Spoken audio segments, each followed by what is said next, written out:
Hello and welcome to the Delphian podcast. Delphian is an artist-led nomadic gallery focusing on emerging and early career artists. Each episode will feature a different art world practitioner, from artists and gallerists to collectors and curators. If you like today's episode, please like, share and subscribe.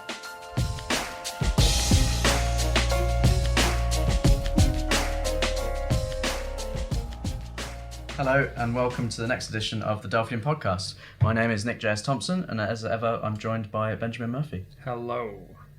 So this week we're joined by Jordy Kerwick, who is an Australian artist who creates striking gestural works that primarily feature floral still lifes. These often feature domestic elements that allude to hidden meanings. Hi. Hello. So what has become our frequent opener, why are you an artist? That's a very, very good question. I think passion, really. I think the pure enjoyment got me into art, just making work for pleasure and a bit of a stress reliever, I guess. And then it just turned into something more serious. And then it's become something that I'm really passionate about. And then here I am. So Here we are. How did you get from there to here? Just getting obsessive about making work. Like the first say 100 paintings were just diabolically bad, but like hideous sort of stuff. And just I guess learning by extreme failure. Just making horrible stuff and then vowing to make something slightly less horrible next time around. And then getting obsessed about making stuff and trying to get, having a vision and try to execute the vision and never getting anywhere near it. And I think that sort of carrot, having a vision without getting to it, leads to just a compulsive passion that you keep trying to reach. But there is no end game. So here I am. Yeah. So that's how I got there. And just, instead of watching TV, we've got kids, so once the kids are gone to bed and Gotta do something. Yeah, and TV's rubbish. We were just talking about TV before. TV's no good. So while Rach watched 90210, I would paint and heckle, So just and then after and here we are today. Here we are today. Yeah, after many failures, and it's good to be here. So did you feel that the art world was a welcoming, accessible place when you first started putting work out there? Well, I think it's hard to generalize. I mean, because the art world consists of so many different personalities. So there were absolutely some really awesome people, and then there are absolutely some not so awesome people who are just sort of more focused on what they're doing. And I think that's probably a subsequence to it being a really solitary game. It's you and sort of everyone else. So I think if you go down that very black hole where it's just you and versus the world, it doesn't lead to a welcoming, open-armed environment. But if you're prepared to see there is a bigger game and there is value to be had in friendships and networking and all that sort of stuff, then some people are more opening and really enjoy the teaching and the mentorship aspect. And I think I've had some really good mentors. But no, nothing official, like will you be my mentor, but just people have been really happy and willing and open to sharing ideas and criticism and, lending really valuable words of advice. So in that sense, I'm really, really fortunate. Absolutely. You are a very kind of community-based artist in my mind, in that you're very supportive and vocal about other artists, and you don't seem competitive in any way like a lot of artists do. I think that's very nice. Is that how you are naturally, or is that? Yeah, I think so. I think you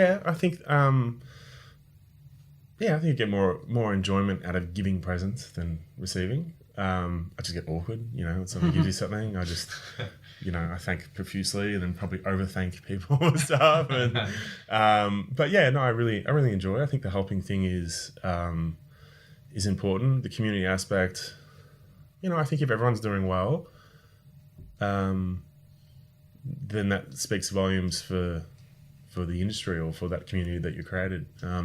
You want to see everyone do well. Like, why would you? You know, I guess you don't have any bad wishes on anyone. And yeah, I think it's just nice to help. You should help. Because people help me, so why shouldn't I help other people, and so on and so forth? You know, pay it forward thing. Like, I think it's the right thing to do. Yeah. And I'm eternally grateful for the people that have always helped me. You know, so I think it's important to create more of a community rather than just be out there slugging away by yourself, because it's lonely and it's like, you know, it's like, geez, you're constantly reviewing your performance, and then you start questioning yourself, and it's just it's a real deep slide to the bottom. I think if you start really if you make it me versus the world. So yeah. Is there anything that you wish that you'd done differently at the beginning when you were first starting out? Yeah, probably paint better. Yeah, like just be a better artist. You can't start good. You have to build up to it. I just wanted to be. Yeah, no, I think.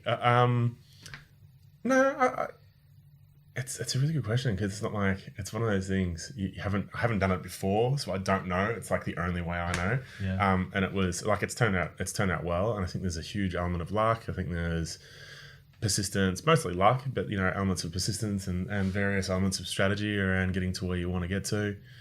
I think no, honestly, I can't think of anything if I had more time to reflect on that question, I'm sure I could find a few bits and pieces. I'm certainly not saying that my entry into the art world was flawless and seamless and I've done it perfectly. There's no doubt I haven't done it perfectly. There's just no regrets.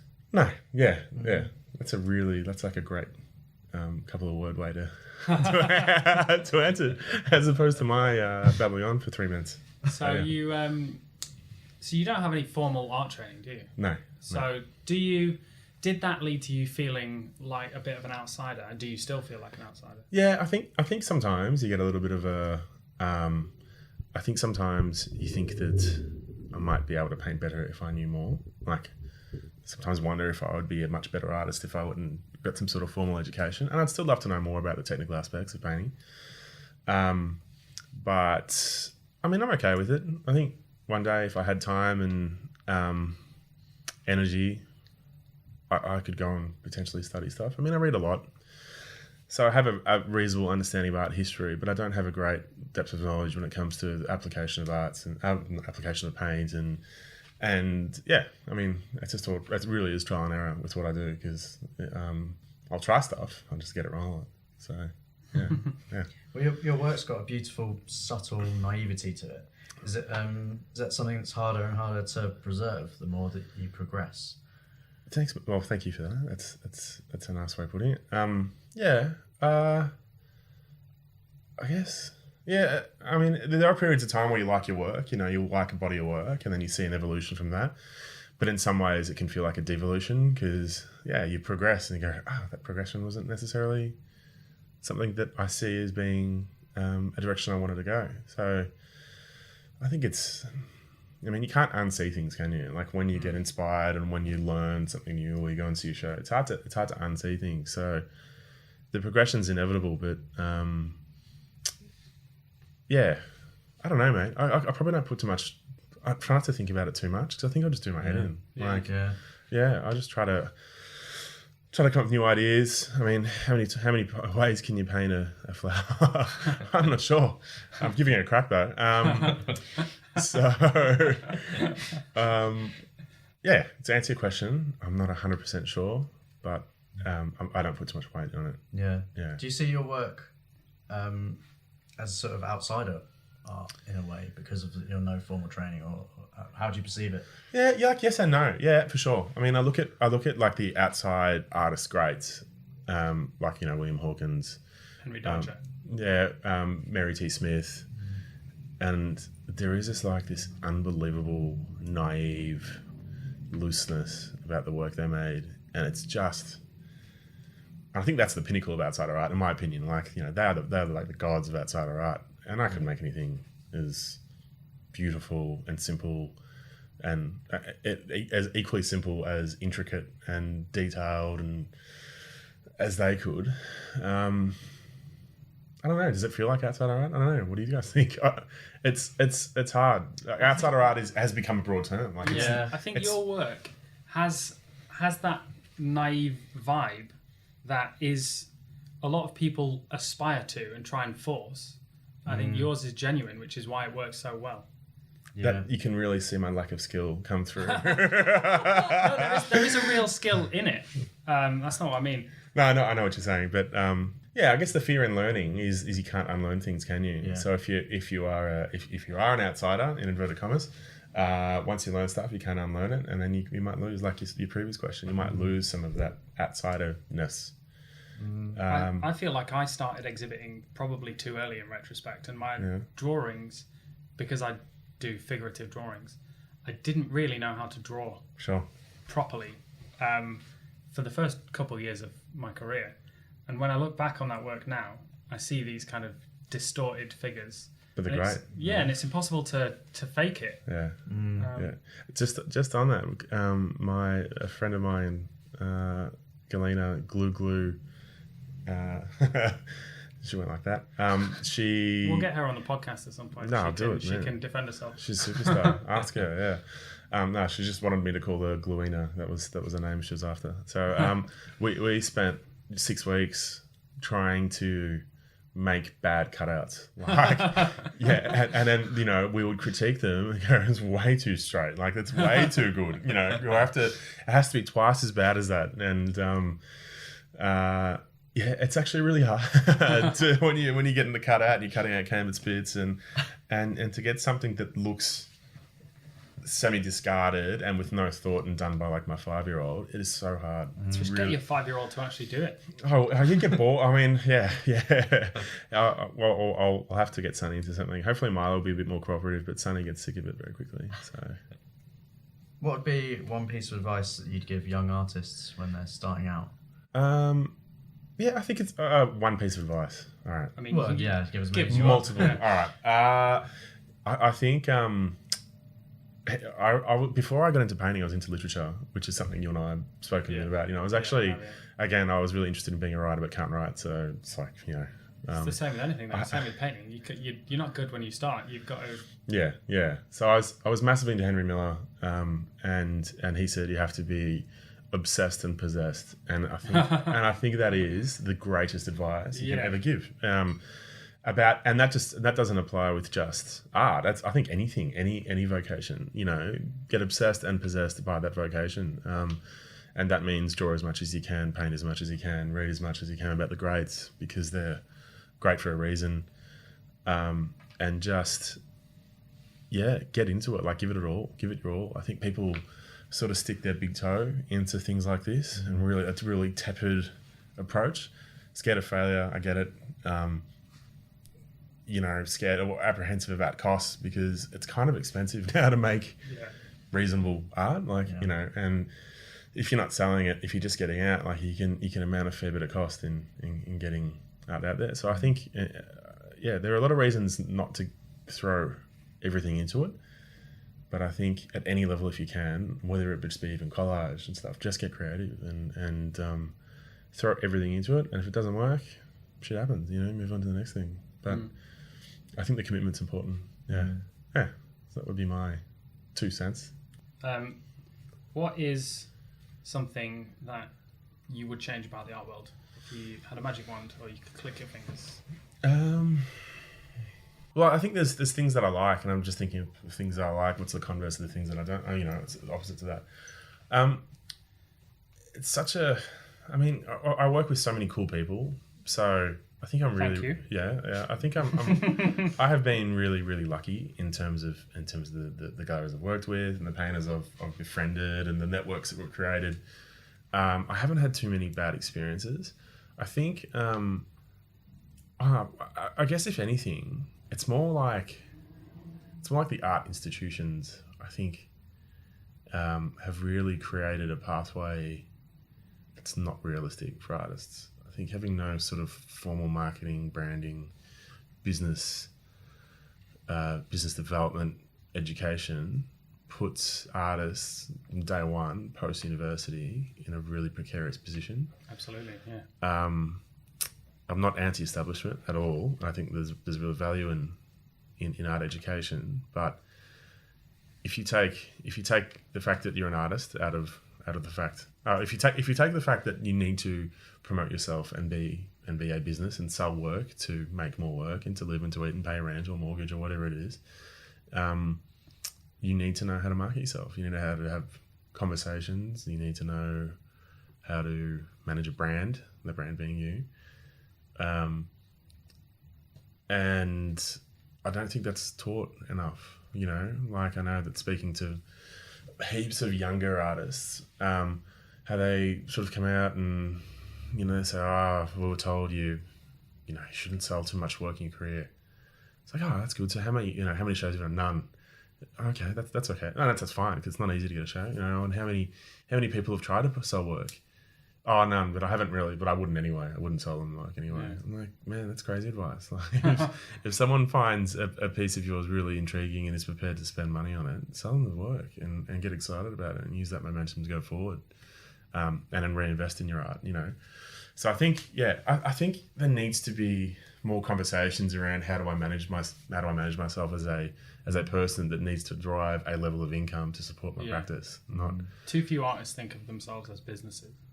Yeah, and I think when you take away all the glamour, and it's really unromantic to talk. I get it, because, you know, art's supposed to be a realm of make believe and possibilities. You know, you can create anything, you know, which is beautiful, but somebody's got to pay the bills. You know, someone's got to buy more canvas, more paint, and unless you're just an absolute freak, you know, and able to secure relationships with the top end galleries at ripe old age of 21, you know, for 99.99999% of us, it's spreadsheets. You got to be on your toes. You know, you've got to be having uncomfortable conversations. You know, like I thank God, I mean, you know, social media's been good in that you're able to network and have discussions with people, but my value doesn't come, and you can attest to this, boys, because you saw me last night. Like, my value does not come in big groups. You know, I'm absolutely appalling.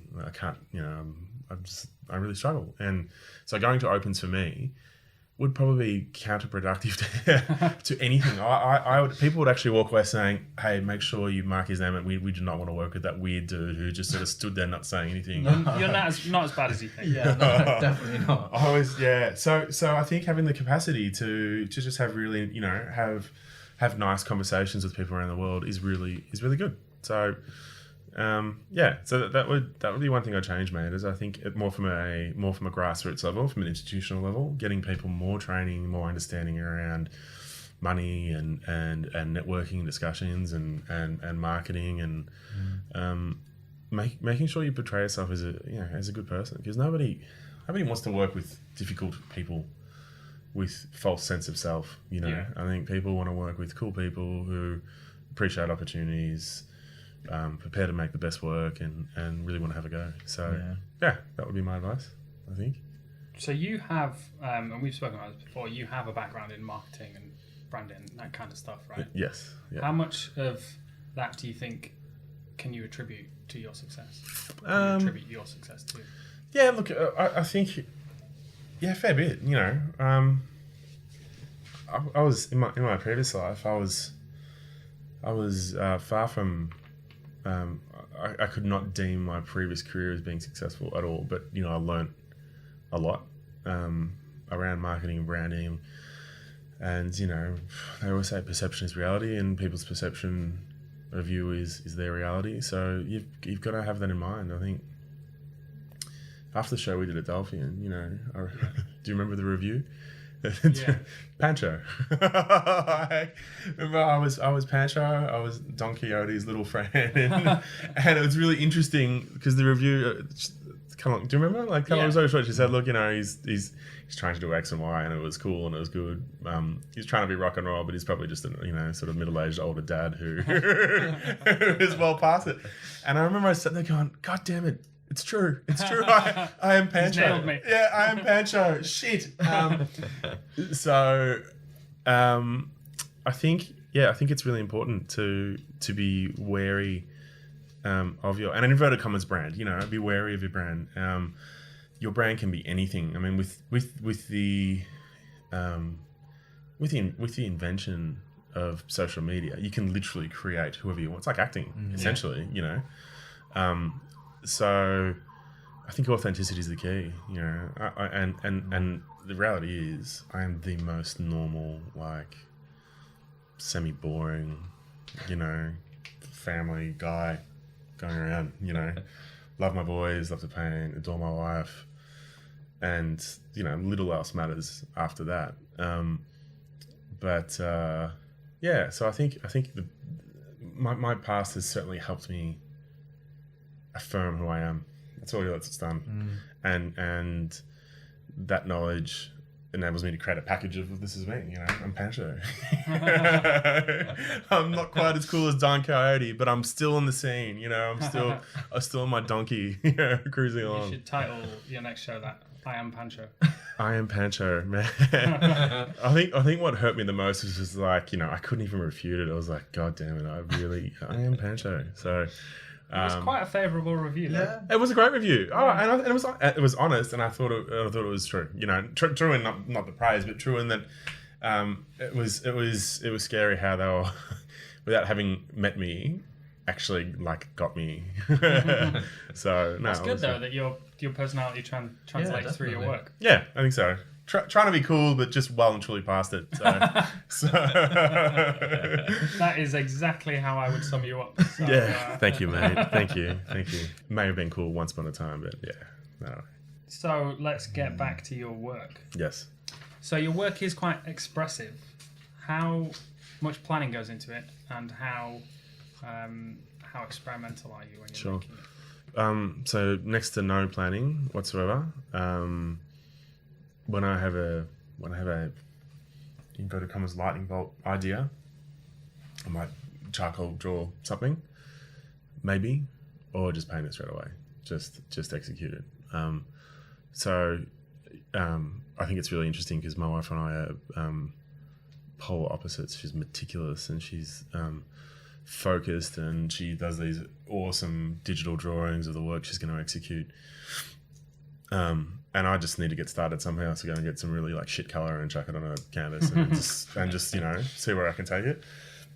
So the experimentation thing is something that I'll just try on a canvas. I think more so than in a drawing or a plan. I think the benefits of that are you can obviously just get it out of your system really quickly, and the pitfalls of that are also that you can just stuff up a big canvas really quickly. Yeah. You can take it to a place where it's hard to turn back. So, the shrinkage and throwing out shitty canvases is something that is probably not overly great. But I find that very liberating. I destroy works that aren't working, and it feels great. Yeah. Even so, like quite often I'll spend like 4 days on something, and then I'll think this is garbage, and I'll be ploughing on, and then I'll just have this brainwave, and I'll be like, actually, I don't have to do this. And then I just scrap it, and I feel free. I don't feel like I've lost 4 days. I feel like I've gained however many days I would have. It's a sunk cost fallacy. There's no doubt you would have learned a lot from that. Like, it's hard to create like a tangible value to that learned lesson, but you do. Like, you know, of scrapping that is great. And yeah, I'm the same, mate. I don't necessarily like. Cut them up. I just put them outside and then get told off every 6 months. Like, what are we doing with all this shit out the back? I think the planning aspect is relatively non-existent, apart from some charcoal drawings, and then we're off and running, and it's good. It's good. I haven't really got experimental for really experimental for almost like 7-8 months now. It's just been executing sort of ideas for shows, but I wouldn't call it experimental. I'd say that there's some fresh ideas and fresh approaches, but it's by no means experimental. But I have got a whole lot of experimental stuff lined up. I just need to get to it, and I'm really... Are you too kind of constrained by having shows, imminent shows that you've got to create work for, that you don't really have the freedom and time to experiment on? Spot on, mate. Yeah, absolutely. And usually I'm really undisciplined and just do the experimentation anyway. But it's just like it just creates more pressure because whilst I'm making that stuff, I'm not making the stuff I should be. So I feel like a bit of a 6-year-old sort of eating all your ice cream first and pushing the fruit to the side, and then slowly getting to that. But man, I'm really excited about something like at the next stage. And I can't just, you guys know, you can't just introduce experimentation work into shows, because I think when you work with galleries, they see your work and they like your work, and they're inspired by your work, and they want to show work within the same realm. Yeah, they want to show work that they've seen in your last show, Yes. basically. Yeah. A new version of what you've just done. Yeah, exactly. And I think also if you take on that show, you also have a level of obligation to also commit to something like that. So to introduce a whole new body of work is it's something I think you've got to do with people, with galleries that trust your direction and you have really open and honest dialogue with. And I've got there's a couple of galleries now that I think will always be supportive of that. I don't know how happy they would be, but they're absolutely supportive around that new direction. So yeah, we'll see what I mean. That's why I need Gluina to come and tell me it looks rubbish or it looks good. She's very good with feedback, very critical, and there's no pulling punches. So that's the best way. Yeah, it's great, and it's honest, and it's coming from a good place. She's not saying it to be difficult or picky. It's just this does not look good. Put this one out in your garden. And just slide it outside for a while, and What happened to the? You were making some kind of semi-sculptural paintings that had like metal frames and stuff. Is that something you're still doing? Yeah, I just can't get it right. Yeah. I haven't had the time because it takes a lot of curation. So I'm working on these shrines. Yeah. For lack of a better word. The process has been awesome up until now. I'm working with this French artist. He doesn't speak a lick of English. My French is amateur at best. So we spend the whole time basically laughing and like hand gesturing, and just like, he's just awesome. Like, he's fantastic because, obviously there's a language barrier, but we're saying the same thing and we both know it. So it's just a lot of drawing and a lot of and a lot of, like trying to nut out dimensions and weights and feels and images. And because obviously he's a phenomenally skilled man, and an artist, he kind of gets it. So it's a real privilege to be working with Pierre. And I wanted to nut out this idea around these shrines. We're having a painting and sort of just questioning the arbitrary nature of worship. So early in the year, Rach and the boys and I, we spent some time in Italy and then spent some time in Spain, and obviously being religious countries, you see a lot of these beautiful shrines, and I adore them. I personally am not religious, and I don't have any problem with anyone's religion, but I just find it really interesting, like worshipping something, an object.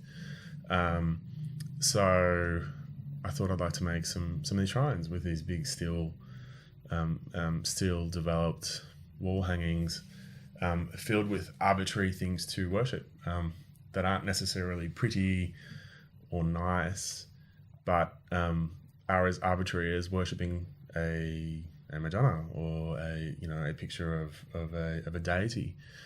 So instead of, I put cigarettes and condoms and ashtrays and pocket watches and fake flowers on my shrine, and then paint either an abstract work or some flowers as an object. And it just I really like the idea of firstly they're pretty kitschy, but it's something that's like that it's really interesting. It's just not there yet. But now I have got to like hold of these shrines, and so I have to do something with them. And I think it's going to be one of those things that just sort of pop, like you'll have a revelation and go, that's what's missing. Yeah. Because the foundation's there. I'm really happy with where it's going, but by no means is it something that's I could call like a completely finished work. Yeah. So, but I'm really excited to roll them out, and it's something I think in terms of your interactive nature with people. I love the idea of interactive art.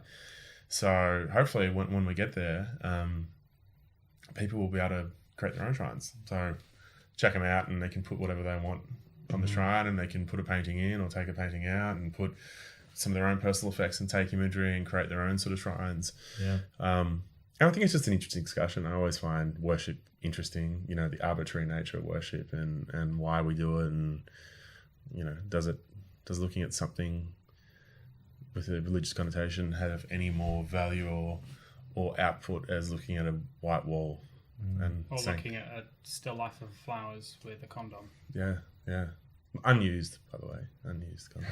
Yeah, they're still in the packet, so yeah. So you were talking earlier about experimentation. Yes. Do you think that you're quite spontaneous when you're painting in your work? Yeah, I try to be. Yeah, I think. I try to put not too many mental restrictions on where I'm going. There's definitely developed a process that annoys the shit out of me. Like, I have a way of doing things which I find really annoying because I don't know how to not do it that way now. Even when we moved to France from Australia, I didn't paint for would have been almost 7 weeks. It's like I almost forgot stuff and I had to recreate a process again. So I think there's definitely an element of process which. You know, the grass is always greener. I think those people that are, you know, like abstract expressionists that just get in there, get loose and create these beautiful works of art. I think someone who's more process would love that. But then again, I know a couple of people that are a bit more loose that would love to have a bit more of a process and with those specific outcomes. So it's like, I feel like the grass is always greener in that aspect. I don't know if I'd ever be able to get in there and get entirely free. Have I just strayed away from the question? I don't even know. I just sort of took that to a new place. That's cool. That's fine. Yeah. Yeah. So I think the spontaneity is good though, mate. You know, like I will paint anywhere, any place because I taught myself to paint the kitchen table. Like I don't feel any restrictions, and I feel like I'll make it work anywhere. Yeah. I don't have to have a set of conditions. So whilst I'm process driven in making it, I can do it anywhere still, which is cool. Which I like. You know. Yeah. So your work, it kind of takes, how I see it, 3 forms. So you predominantly do still lives. You also do abstracts, and then fairly rarely you do portraiture. Do they all come from the same place, and do you approach them all in the same way, or what's the process? Yeah, I think they do. I really like anti-color with abstracts. And I have a conversation with Mr. Salgado all the time about being a reluctant colorist in abstract. I really try to stick with black and white. I feel like I get all the color I need out of doing some figurative work, whether it be portraits or still life. And they're usually flooded with color and tone and, you know, rich palette. And then I think the challenge in abstract is restricting the possibilities and trying to get something equally as evoking, which is kind of hard. So they become more about texture and more about depth and more about form than something that's really vibrant. I see. So they're definitely 2 different parts of the brain for sure. There's no doubt about it. And I actually find it really hard to do. Like I couldn't sit there and do one flower painting and then one abstract and then one flower. Like I'm not that intelligent. Like I can't switch that freely. It's like I'll need a montage in between. You know, I'll be working on flowers, and then I'll just sort of do something semi abstract with a bit of color, and then I'll do an abstract painting in between. That's generally pretty awful. If I've just come from making figurative work, Right. And then so I'm not that fluid, and I'm not that intelligent to be able to just switch like that from abstract to figurative. It takes a little bit of time in between. And I feel like with abstracts, you have to gear up to them. Like you spend so much time thinking about it. And you think and you think and you think and you think, and you can sit in the studio for half a day and do very little, or I'll just waste time just doing base layers. Like I'll do one, better do another. So sometimes before I've even made an abstract, there'll be 3 or 4 layers, like complete layers of oil or acrylic, you know, and it's already heavy. It's already a heavy painting based on what I've just done, only because I'm procrastinating, because I want to make sure I make the right move. So there is to a degree, there is an apparent lack of freedom in them, but they don't necessarily look that way. Yeah, they still sort of look naive and a bit raw and stuff. If you had unlimited time, money, space, blah, blah, blah, what would be your ideal project? Like, there's no constraints. No constraints. I asked this question to Taylor White. Yeah. He said he wanted to affix Matthew McConaughey to one of his paintings. Yeah, that'd be amazing. I was going to say, I'd like to morph into Rothko. I'd like to become, just slowly turn like Benjamin Button style into Mark Rothko. Maybe just a little bit taller. And yeah, I mean, no, I like, in all seriousness, I think that no constraints. I look at Helen Frankenthal's work. So I don't think you necessarily need to get like overly carried out of this question because it's such a good question. But Frankenthal worked on these epic scales and seemed to have time and space to be able to do that, and mastered these paintings through what looks to be a relatively simple and chancy process. So that'd be sick. You know, if someone said to you, "Hey, mate, I'd love you to make me 26 meter by 19 meter paintings," I'll be down for that. You know, look at Schnabel. I mean, Schnabel was just out there on the beach making 8-story paintings and having a good time. Yeah, actually, I'd morph into Schnabel too. Maybe a bit of Schnabel, maybe a bit of Rothko. Just, yeah, have a good time. So, aside from the morphing into dead artists, well, Schnabel's still going strong, man. Yeah, sorry. He's making good Rothko. movies. Yeah. You just want to paint big paintings. That is by far the most possible answer to this question I've ever had. I'm so simple, man. I'm wearing about $8 worth of clothing now, and this is like, I'm a simple dude, man. That would be happy. That'd be happy. I think I've wanted all, like, at some point in time we all want Ferrari, well, maybe not Ferraris, but you know, you want an amazing car and you want 15 properties and you want all this sort of stuff, and yeah, I'm not sure. That would make me happy. You can get all the happiness you need with a black t-shirt from Primark. And yes, man. $18 worth of clothes and 6 by 19 meter paintings. What more could be like that? That's heaven, you know. I think, yeah, simplicity. Yeah, I just think that the older I get, the faster I learn that simplicity is the most beautiful thing. Like, just a simple life. I really love it. Just time and space. Yeah, time and space, like you said in the question. Time is something that you can't buy, really. And space is hard to get in London. Hard to get in Melbourne is too. That's why we moved to France. So, yeah, I think, yeah, a very simple response. And then maybe the next realm, Rothko and Schnabel. Great. All right. Oh. Thank you. Yeah. Thanks for having me. Yeah, cheers. Cheers.